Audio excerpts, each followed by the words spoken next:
2026 সালের মে মাস পর্যন্ত পাওয়া সর্বশেষ গোয়েন্দা তথ্য এবং সামরিক বিশ্লেষণ অনুযায়ী ইরান ও ইসরায়েলের মধ্যকার সামরিক উত্তেজনা এক চরম পর্যায়ে পৌঁছেছে। বিশেষ করে 2026 সালের ফেব্রুয়ারি থেকে মে মাস পর্যন্ত চলমান অপারেশন এপিক ফিউরি এবং সাম্প্রতিক সমুদ্রপথের সংঘর্ষ এই উত্তেজনাকে নতুন মাত্রা দিয়েছে। 2026 সালের প্রেক্ষাপটে দুই দেশের সামরিক শক্তি ও বর্তমান পরিস্থিতির একটি বিস্তারিত আপডেট দেওয়া হলো। 1. বর্তমান সামরিক উত্তেজনা মে 2026।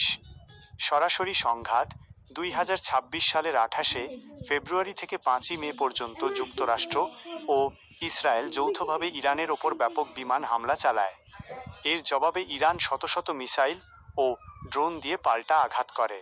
বর্তমানে একটি ভঙ্গুর যুদ্ধবিরতি সিজ ফায়ার চললেও পারস্য উপসাগরে জাহাজে হামলা এবং ড্রোন যুদ্ধ অব্যাহত রয়েছে।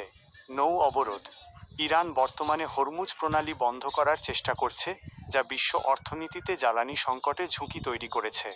অন্যদিকে ইসরায়েল ও মার্কিন নৌবাহিনী ইরানি বন্দরে পণ্যবাহী জাহাজের চলাচল সীমিত করার চেষ্টা করছে।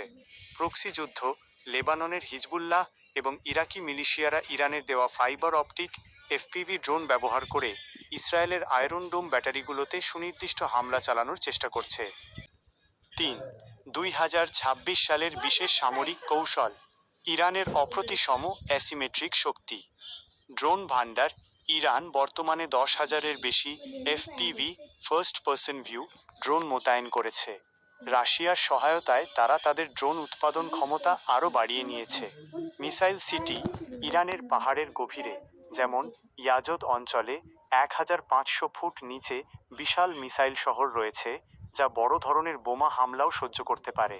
হাইপারসনিক মিসাইল ইরানের দাবি অনুযায়ী তাদের নতুন হাইপারসনিক মিসাইলগুলো যেকোনো প্রতিরক্ষা ব্যবস্থা ভেদ করতে সক্ষম।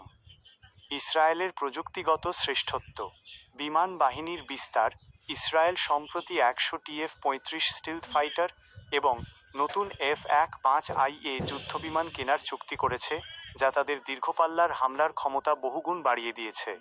এআই ও গোয়েন্দা নজরদারি ইসরায়েল এখন যুদ্ধক্ষেত্রে ব্যাপকভাবে কৃত্রিম বুদ্ধিমত্তা এআই ব্যবহার করছে ইরানের মিসাইল লঞ্চার এবং ড্রোন সাইটগুলো চিহ্নিত করতে।